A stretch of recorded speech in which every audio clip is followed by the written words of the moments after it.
Welcome to Chat with Leaders. Our mission is to give resilient servant leaders a platform for sharing the inspiring things that they're doing to lead their teams, customers, and themselves wisely.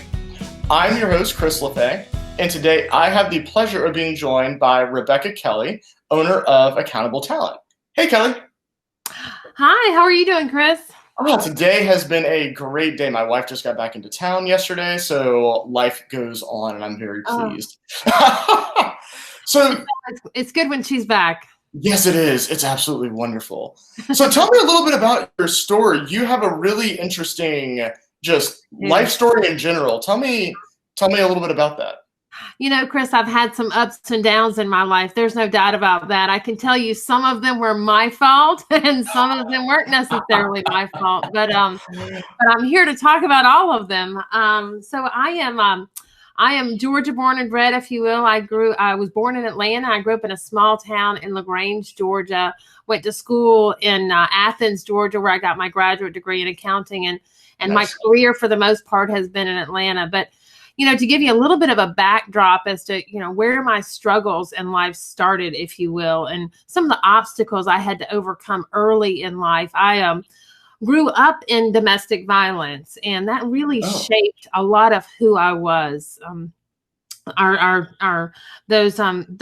Very formative years, and it was actually into my well into my 20s, and even dealing with communications into my 30s and 40s. But that was a big part of where life started for me. So it wasn't a great start, if you will. I learned to be a survivor. Yeah. It had a huge impact on my self-esteem, and it also had an impact on my wanting to seek approval for everything that I did. And so I worked hard. I grew up in a business as well. So I grew up in a business. That's what kind of drove me into accounting, if you will, because I became the family accountant early on in my high school years. Nice. And so that was something that I was comfortable with as I went into college. I didn't really recall making the decision to be an accounting major, but I kept moving forward. And as I started my career, I was really blessed with a great opportunity with Deloitte. I started there in 1998 here as a tax consultant. I very neatly tried to package all of that trauma from my childhood and bury it and just move forward, right? As if nothing had happened. And that's what I did. I worked hard. I did really well at Deloitte. And as a result, I was sent to New York in 2000 to work on a really big client for the firm. And on September 11th, 2001, I found myself in another situation where I became a survivor. I was standing in front of the South Tower when it fell. Holy cow. I was. And Oh, man. I was pulled from the rubble and, full of there amongst those that passed away. So I got to see and witness a lot of death and destruction. And really the biggest part of that day was fear. Now, it's interesting because the fear that I felt took me back to my childhood, right? And the fear of living in a situation for domestic violence. So I now had layered in my life a couple of different traumas. And what came with that was a lot of side effects, both physical side effects and mental side effects I didn't understand, but I was a survivor.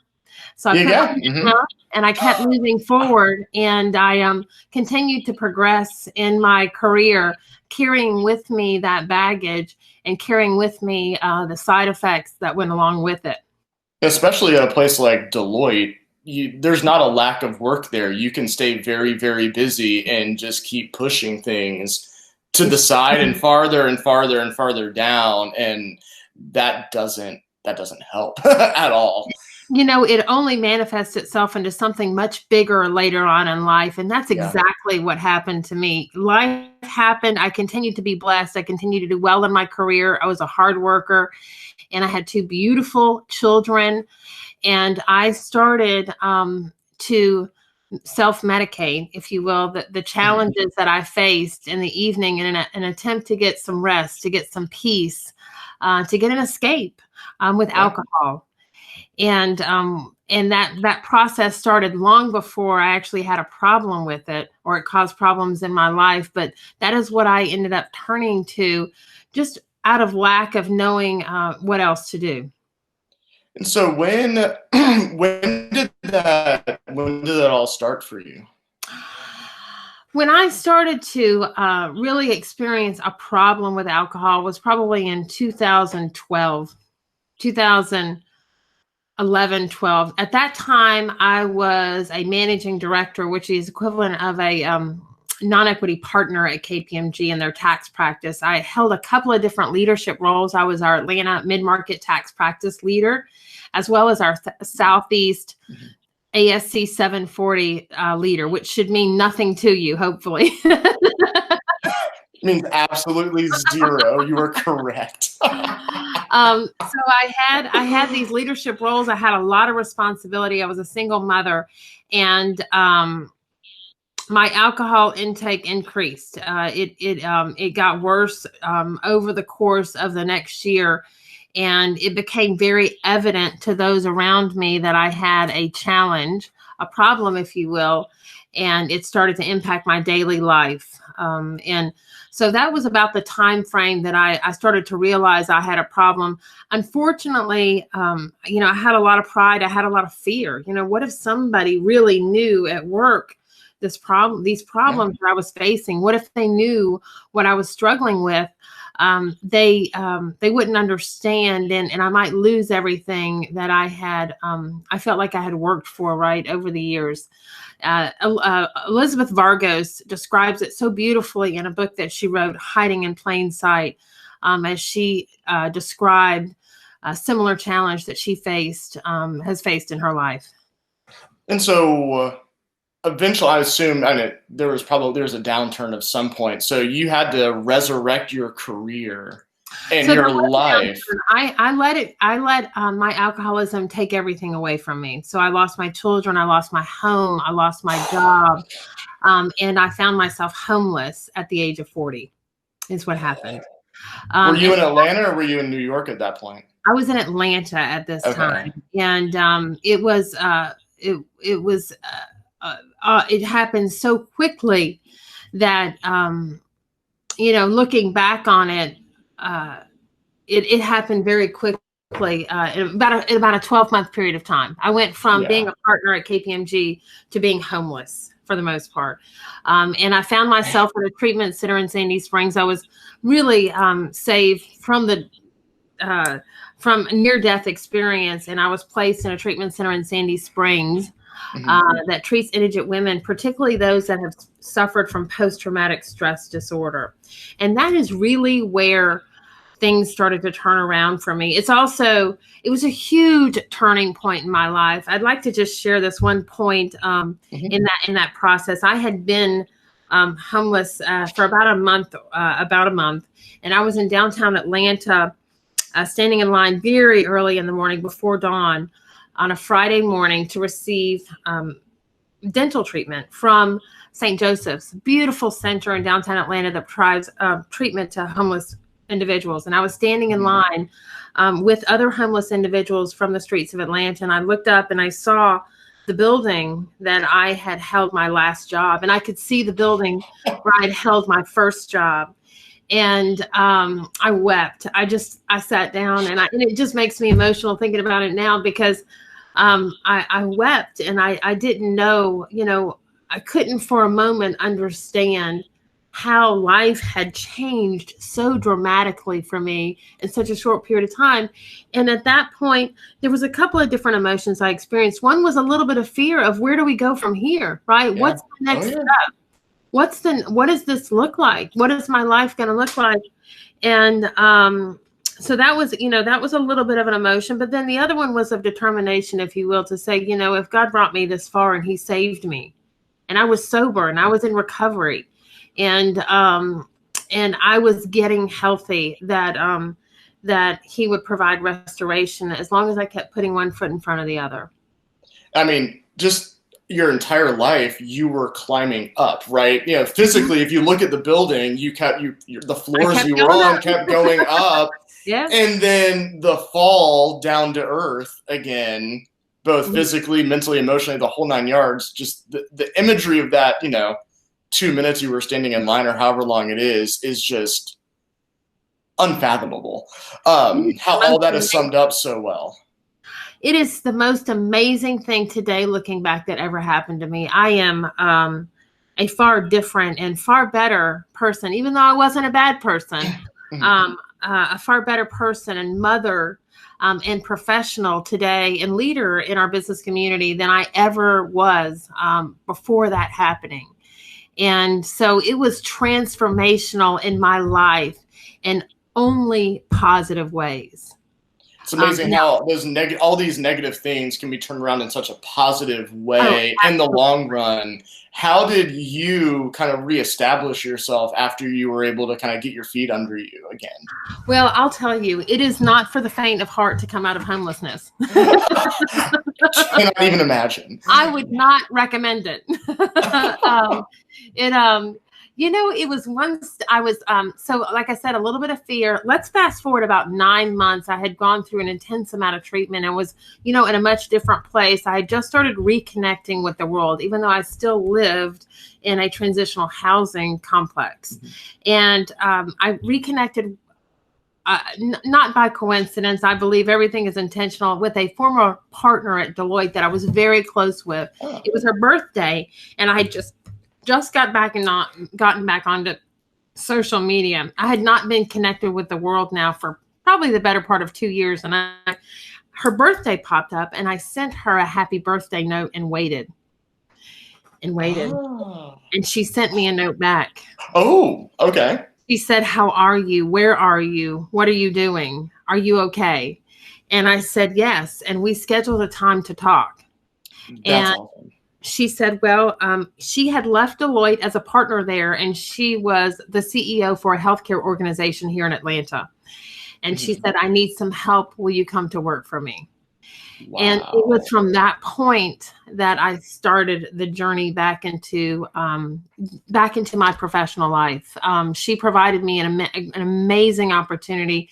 And God placed so many people in my life in this journey. I can't make a list of all of them. And that was one of the biggest differences too with me, is I was really focused prior to this happening on me having to do everything and accomplish everything on my own. And what he showed me was that we work together as a community, and that we help each other as a community. And it is, and it works so much better that way. So she gave me a car, and so I had transportation. And she gave me a starting point. She gave me a car. And from there, I went to work for the organization that treated me as their director of development. Nice. So after working with her, her business was centered on healthcare, and I was an accountant. I wasn't in the healthcare industry, but it provided me a great segue. And that's really what she wanted to do.